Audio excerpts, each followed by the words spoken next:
السلام علیکم۔ ناول لمس جنون، writer Zoya Ali Shah, episode number 25۔ مہک کی ماں نظریں جھکائے شرمندگی سے چپ کر کے بیٹھی ہوئی تھی، جبکہ رومان شاہ کی ماں نے رومان شاہ کو یہ سمجھانے کی کوشش کی کہ اس میں اس کی ماں کا کوئی قصور نہیں ہے، جس کے جواب میں رومان شاہ نے بھی یہ کہہ دیا تو قصور تو میرب کا بھی نہیں تھا جو اس سے اتنی بڑی سزا ملی۔ اس لیے امی جان آپ مجھے یہ مت بتائیں کہ کس کا قصور ہے یا کس کا نہیں، قصور تو ان کا بھی ہے۔ کاش ان لوگوں نے ہمارے ساتھ دشمنی نبھانے کے بجائے اپنے بچوں کی اچھی تربیت پر اپنا وقت کو وقف کیا ہوتا تو شاید آج یہ نتائج نہ ہوتے۔ رومان شاہ کے الفاظ کڑوے ضرور تھے، مگر اس کے ایک ایک الفاظ میں سچائی تھی۔ سارا بچپن تو مہک کی ماں نے خود کو ایک عظیم ہستی سمجھ کر رومان شاہ کی ماں کو نیچا دکھاتے ہوئے گزار دیا اور باقی کا وقت فیشن کرتے ہوئے گزارا۔ ایسے میں اپنے بچوں کی اچھی تربیت کرنے کا تو ان کو ٹائم ہی نہ ملا۔ اب میں جا رہا ہوں اپنی بیٹی کو سمجھا کر نکاح کے لیے تیار کروانے، اب مہربانی کر کے میرے کام میں کوئی بھی انٹرفیئر مت کرنا۔ رومان شاہ غصے سے تنے ہوئے چہرے سے واپس گھر کے اندر آ گیا۔ رومان شاہ غصے سے چلتا ہوا مہک کے دروازے کو دھاڑ سے کھول کر اندر داخل ہوا تو مہک اندر بیڈ پر بڑے آرام سے لیٹی ہوئی تھی۔ اسے لگتا تھا کہ وہ نکاح سے انکار کر چکی ہے تو اب سارا معاملہ حل ہو گیا ہوگا، اب کوئی اس کا کچھ نہیں بگاڑ سکتا ہے۔ شاید یہ وہ بھول گئی تھی کہ اس بار اس نے پنگا رومان شاہ سے لیا ہے جو اس کا نکاح کروا کے ہی دم لے گا۔ یہ کیا بدتمیزی ہے، کسی کے روم میں آنے سے پہلے نوک کیا جاتا ہے، اتنی بھی تمیز نہیں ہے۔ مہک جو بیڈ پر الٹی لیٹی ہوئی تھی جلدی سے بیڈ پر سے کھڑی ہوئی، بہت تلخ لہجے میں بولی، تمیز صرف رومان شاہ تمیز کے قابل لوگوں کو ہی دکھاتا ہے اور تم کسی بھی اینگل سے تمیز لائق نہیں ہو، اس لیے رومان شاہ جیسا منہ ویسا ہی تھپڑ رسید کرتا ہے۔ رومان شاہ نے اس سے بھی زیادہ تھکے لہجے سے جواب دیا، اور کیا بکواس کرتی پھر رہی ہو تم کہ نکاح نہیں کرو گی؟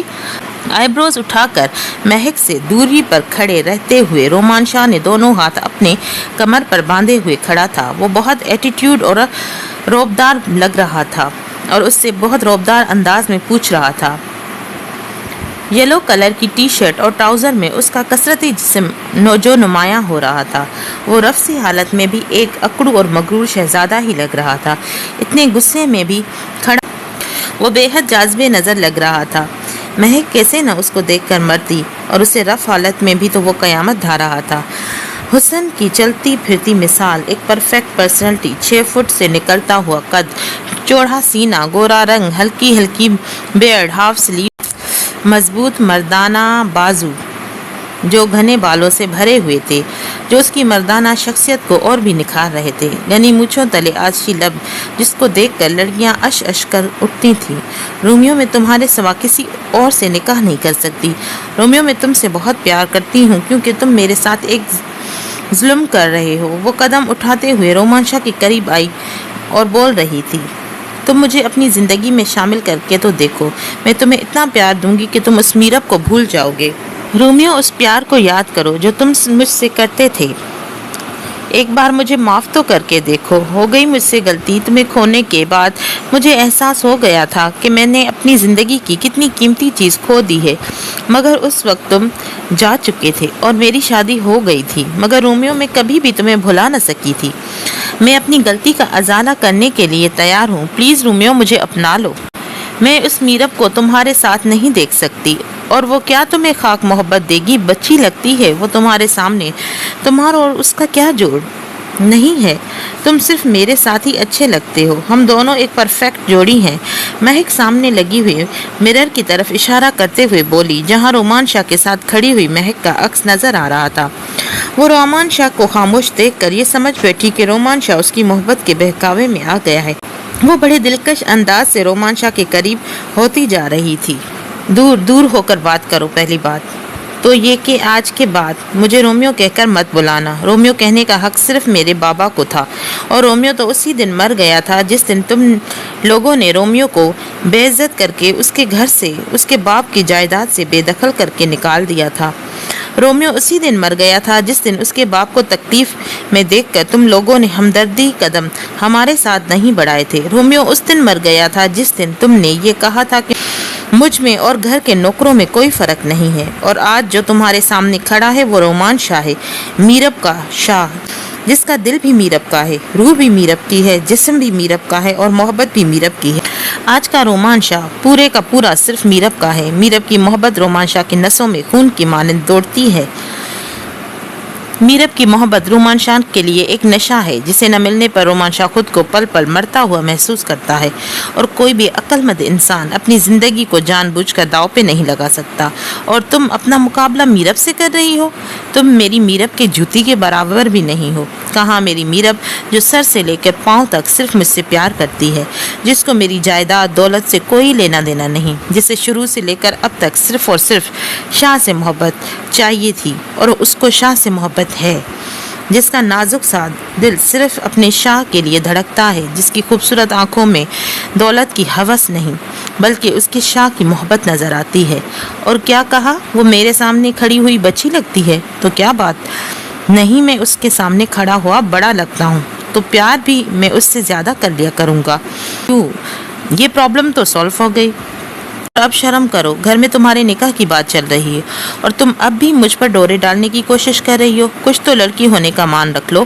رومان شاہ نے ہاتھ کے اشارے سے اسے خود سے دور رہنے کو کہا۔ رومان، تم مجھ پر کوئی بھی الزام لگاؤ، میں ماننے کو تیار ہوں، مگر میرا کیریکٹر ٹھیک نہیں، یہ الزام مجھ پر مت لگانا۔ اس بات سے تم بھی اچھی طریقے سے واقف ہو کہ میرا کیریکٹر خراب نہیں۔ ہاں، میں یہ مانتی ہوں، ہمیشہ سے میں رچ لڑکے سے شادی کرنا چاہتی تھی، مگر اس کا ہرگز یہ مطلب نہیں کہ میں دل پھینک ہوں یا میرا کیریکٹر مشکوک ہے۔ تم میری بات پر یقین نہیں کرو گے، مجھے پتا ہے، کیونکہ میرا ماضی ایسا رہا ہے کہ تم نہ یقین کرنا میرے لیے کوئی حیرت کی بات نہیں۔ مگر رومان، میں تم سے تب بھی پیار کرتی تھی، مگر شاید گھر میں جو تمہارا امیج تھا اس کی وجہ سے میں یہ بات کبھی کہہ نہ سکی تھی۔ ہمیشہ مینیپولیٹ کرتی رہی کہ مجھے ماموں کے گھر جانا ہے، اپنی پوزیشن کو اسٹرانگ کرنا ہے۔ امی کی باتوں میں آ کر میں نے ماموں کے گھر شادی تو کر لی، مگر شادی کر کے ہم دونوں میں یہی ایشو رہا تھا، کیونکہ شاید میں اسے وہ محبت کر ہی نہ سکی، وہ ڈیزرو ہی نہیں کرتا تھا، اور یہ چیزیں آگے چل کر بہت کڑی صورتحال اختیار کر گئیں اور ہمارا رشتہ ٹوٹنے کی نوبت تک آ گیا۔ لیکن رومان، پلیز مجھے ایک موقع دے دو، تمہاری خاطر میں میرب کو بھی قبول کر لوں گی۔ اگر تم مرحا کی وجہ سے میرب کو نہیں چھوڑنا چاہتے، کہیں مرحا کا گھر خراب نہ ہو جائے، میں میرب کو بھی تمہاری ذات کی خاطر قبول کر لوں گی، مگر پلیز تم مجھ سے نکاح کر لو۔ مہک کا انداز منت کرنے والا تھا، وہ ہاتھ جوڑ کر التجائی انداز سے بول رہی تھی۔ مہک، تمہارا ڈھیٹ پن کی داد دینی چاہیے، اگر تم میں تھوڑی سی بھی سیلف ریسپیکٹ ہوتی تو شاید تم یہ بات نہ کرتی۔ جتنا کچھ میں تمہیں سنا چکا ہوں، اس کے بعد بھی تمہیں لگتا ہے کہ تمہاری ان فضول بکواس کا میرے اوپر کسی بھی طرح کا کوئی اثر ہوگا؟ ڈسکسنگ۔ مگر یہ تمہاری بیہودہ الفاظ جو اس وقت ایک شادی شدہ مرد جو اپنی بیوی سے بہت پیار کرتا ہے اسے لبھانے کے لیے تم یوز کر رہی ہو، ان کو سن کر تمہیں لگتا ہے کہ کوئی بھی تمہارے با کردار ہونے کا مان سکتا ہے؟ تم نے جو میری بیوی کے ساتھ کیا، اس کے بعد تو مجھے چاہیے تھا کہ اصولاً میں تمہیں جیل کی سلاخوں کے پیچھے ڈلوا دیتا، جہاں پر لیڈیز کانسٹیبل تمہاری چمڑی ادھیڑ دیتی، مگر میں نے ایسا نہیں کیا۔ اس لیے نہیں کہ مجھے تم پر بڑی محبت یا ترس آ رہا تھا، اس لیے کہ میں اپنی ہی گھر کی عزت کو اچھالنا نہیں چاہتا تھا۔ اور تم میرے تایا کی بیٹی ہو، اور یہ بات یہاں پر سب لوگ جانتے ہیں۔ تمہارے لیے تمہاری عزت کوئی معنی نہیں رکھتی، مگر میرے لیے میری عزت بہت میٹر کرتی ہے، اس لیے تمہیں ایک بار پھر باعزت طریقے سے جینے کا موقع دے رہا ہوں۔ بہتر ہے کہ اب تم چپ چاپ احمد سے نکاح کر کے یہاں سے اپنی منحوس شکل کو لے کر چلی جاؤ، ورنہ مہک، اس کے بعد مجھ سے کسی بھی طرح کی نرمی کی توقع مت رکھنا جب تک عاصم اپنی سزا کاٹ کر جیل سے باہر نہیں آتا۔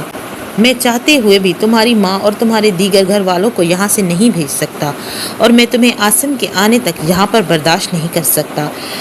اس کا ایک ہی حل ہے کہ تم نکاح کر کے چپ چاپ یہاں سے چلی جاؤ، نہیں تو دوسرا حل میرے پاس موجود ہے، تمہیں پتا ہے کہ میں وہ بھی کر سکتا ہوں۔ اگر تم نے نکاح والی بات نہ مانی تو مجھے مجبور کر دیا تو میں اپنے غصے میں یہ قدم بھی اٹھا لوں گا، میں تمہیں پولیس کے حوالے کر دوں گا۔ اب یہ تمہیں ڈیسائیڈ کرنا ہے کہ تمہیں نکاح کر کے باعزت طریقے سے اپنا گھر بسانا ہے، یا اپنے اوپر ایک اور داغ لگاتے ہوئے سلاخوں کے پیچھے جا کر پولیس کے ڈنڈے کھانے ہیں۔ فیصلہ تم پر ہے۔